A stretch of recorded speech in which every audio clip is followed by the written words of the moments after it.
active booster mga water alarm siam na tu siam mai thei dan ol sam deuh karon tar lang do na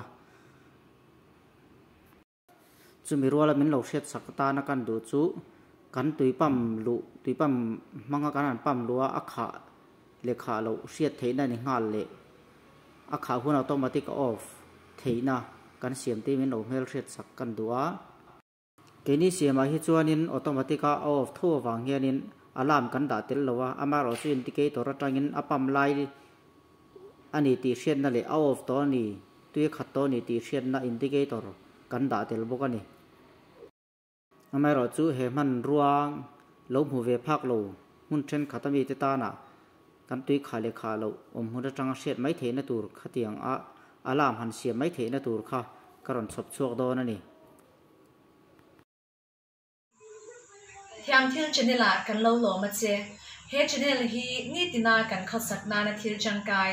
electronic thil mizo chung nge ya zirna le soifia na ani a ilo clearing ilo subscribe nge donya hetiang active booster hi active ani nge passive booster ani ti kan thredo ni chuan tu nanga chuanin set top box kan nei deuh kan mang deuh fur to chutiang adapter ho chu 12 volt an ni tlang puya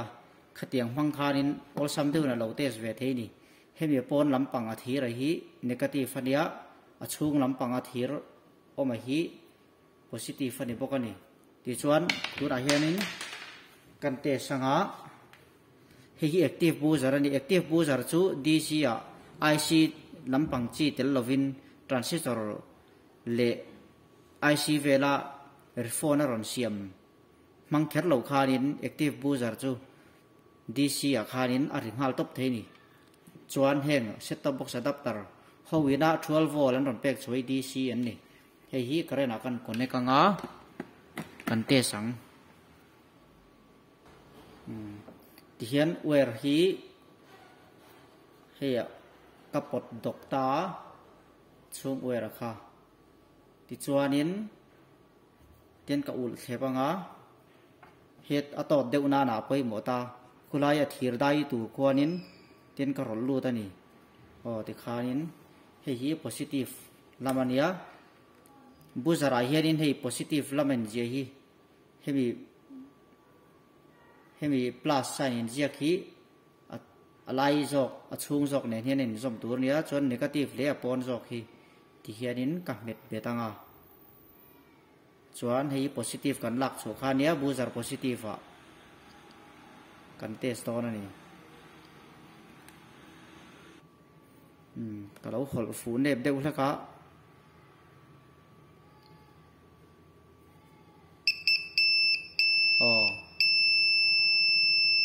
ti khan active booster ani le ni lo chu ol sam dewin kan lo test thei don he tiang chi rim chim kha in lo mu thei chuanin a test thei don ani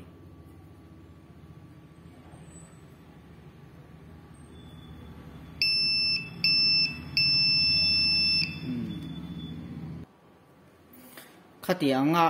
DC a kan han tesa rimai thei lo wang chi kha chu siama boi thlaka achan chu passive booster ani chuanin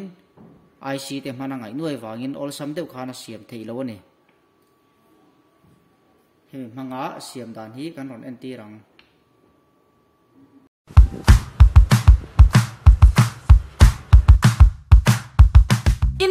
Intriliam boy mana kalai chuno tuipam kalsan ngam khoi lo I chwa san pwa I boy lo nan he product ML automatic water pump controller hi lo mang ve reng te amang to ten zong changtlak anti awangin kan la pek chwa bel zele mizopa technology manga siam chwa ni in aman po cheng sang khan zanga man chaw ani tuipam khol lian le dia po aman ko fek the ani Southeastern Emporium Millennium Center bul shatiang du tan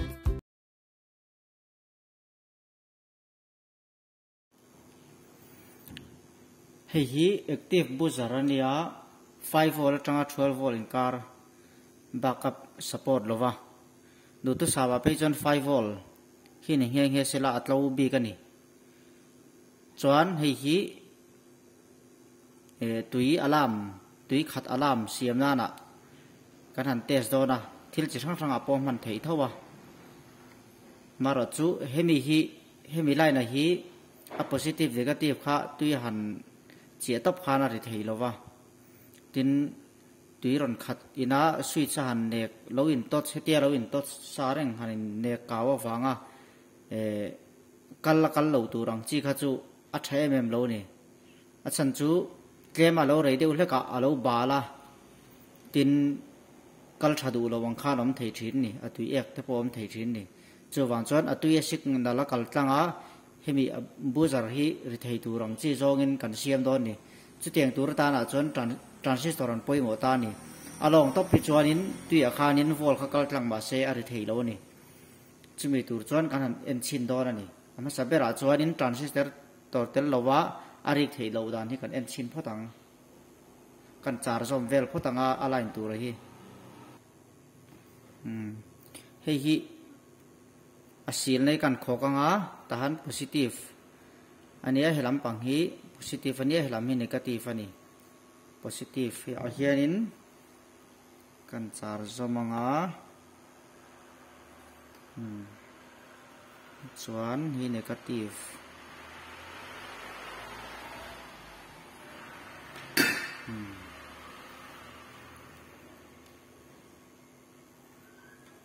tikhanin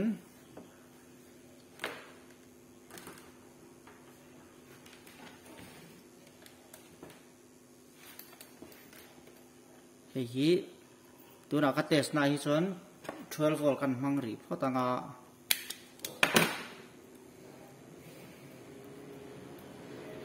hei 12 volt hei 12 volt negative ania hei hi abuzar negative kha lo nia chuan hei hi buzar positive lo nilia hei hi 12 volt positive then buzar positive le 12 volt positive kha alo ni ta ve ve a negative chu tlang to ni chuan ta hian tui a oma kan chia chinanga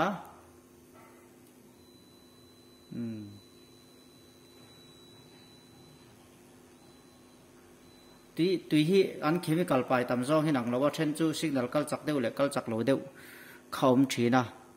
chu wang chuanin arin tlak em lo ni hetia ti tur hi chuanin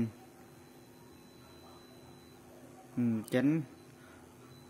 a tlang tham lo ni chu wang chuan transistor kha kan hmang do na ni npn transistor kan hmangang positive kan lu npn transistor kan man don chuan buzara hianin positive hi kan tiru tlang ma sare thung jok do na ni chiting tur jo kan fitanga hei hi tuna hianin transistor tel lovin direct in kan ti chinanga rik dan kha shele photang khatianga ri chatur khanin kan siam do na ni transistor mangin tui signal kal tlang thei si in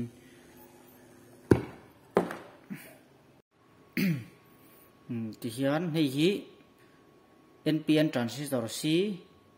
1815 ania kan hmut theng chu mo chuan helam panga sir ber tia hetia om danang zonga helam pang sir ber hi base ania ala hi collector adot le hi emitter ania emitter hianin npn transistor ni wangin negative alu tanga chuan ala hi collector hi pek chuana chuan base hianin npn transistor na kan thotir don chuain base hian positive charge salu tur ani ti chuan a baseline a hianin direct alu tir lo tur ania resistance man tel tur ani chutiang tur chuan tuna kan fitanga buzara hianin a negative lampanga transistor ina pek chua hi kan man do na wangin buzar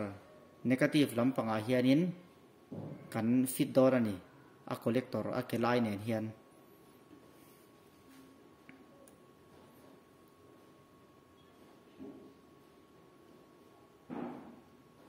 khan ka char zoma ti chuan hei hi 12 volt dc negative kha lo nia chu transistor emitter a hianin ka char zom liang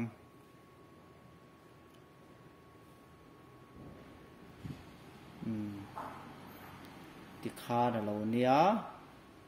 kan hmu theng chu mo chuan a base a hianin 12 volt china chuan 1k vel hman to ang rang viawa chuwang chuan 1k hei hi 1k resistance si kan mang leang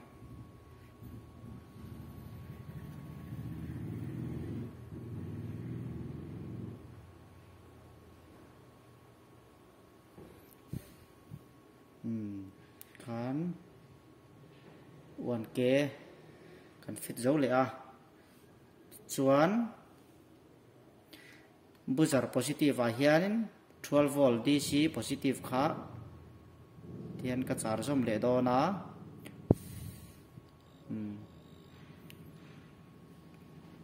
chuan a signal a baseline a 12 volt D mi 12 volt positive DC thawa kha tui kal tlang tur signal kha teng kala chuak le do na khalo nia chuan a baseline atang hianin ta hianin kala chuak ve le don bok ani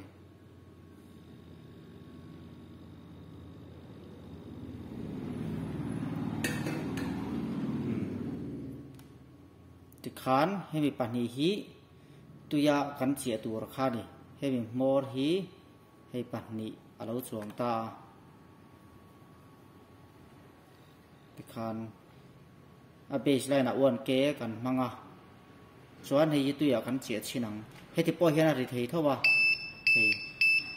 maro chu hetia man aya hianin heta switch pa ngai wa on off tur kha thei tho nai ni china kan soi ang khanin khatianga hetia line in tot sa in on off turang kha chu abal ang chi te tu ek ang chi khanin kal thadu lowin om tir thei ni chu ai chuan a tui signal kal tlang thei ngei tur han ti kha a fail claim zo ka a thatluang zo ka ni to tu han tui a hianin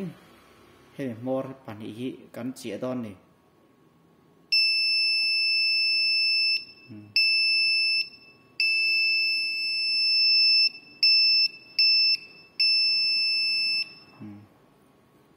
hemi resistance vualo chuanin herai transistor hi a chedu em ani kan soi fo dor thin angin transistor base hai chuan direct in eng signal ma hi ru tir lo a him zo kani a ma a thil dang le nain thun som to nuwa e resistance a mangani chuan thu than ni se atam zo ka chuanin nge ya a baseline he chuan resistance mana tul ni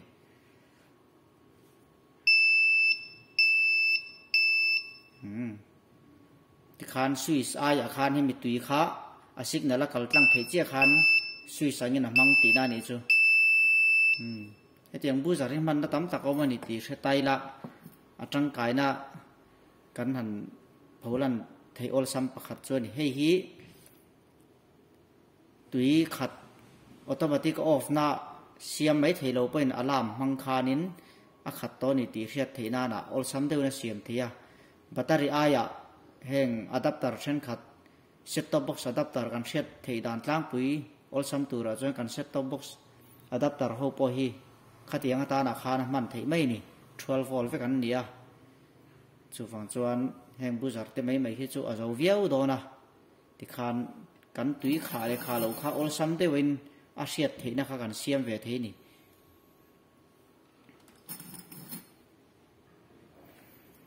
hetiang hi hetia tui chung a we hetia siti top mai hi chu a buai thak ve deuh chang hi oma chu wa chuanin ke hi chuanin a frame tur he kan siam tel heng PVC pipe ho hi tiana kwa hi kan wer man tur leng tok chia turang vela kwa khan kan ver kwa ain opposite ai in hoiton hian tiat le lam a ka ver kwa ti chuan ta chuanin wer kan han thun lu ta heti hianin thei chuan helai soldering luan ni sela atui ek che harani tu nei chuan entir na angin kan soyenga ti hian kan lo thun lu ta chuanin hei te kan ul chho lenga hei ek khep te bem to mai ni a chuak mai thei lo ni ama leng tok chia a kan ti kha chuan chu tiang bokin a le lam a hianin kan thun lenga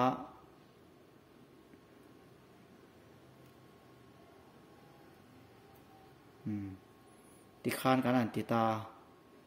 chuan hei hi noi lam pang zongin ti khwang kan or lut thadon ni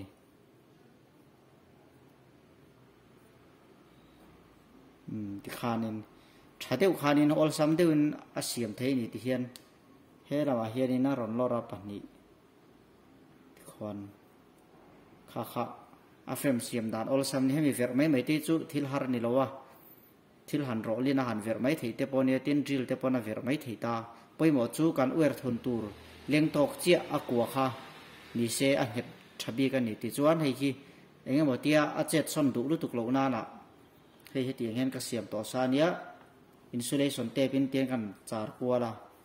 a nget em rengot mai ni thapui pon potila a chuak thei to lo ni a chat mok ani lo chuan kha kha antenna tur siam than ol sam ber pol ning ka sia chuan heti lai kotlang hi pui moi em boka tui aron kha chawa mo chun borok kho i borok lum aron oma tui hu aron kalpo khana chuak tlang the ni chu tiang ani lo chuan heng lai hi hnong ina luan zom kol lu tu khanin har sat na kha om ve theya chan chu tui ho tui hnong manga signal ron kal tlang ani wang khanin ati buai thei thina ni helai kotlang hi poi mo em ani ka siam to sa nia hemi hen kan test ve le sim sim ange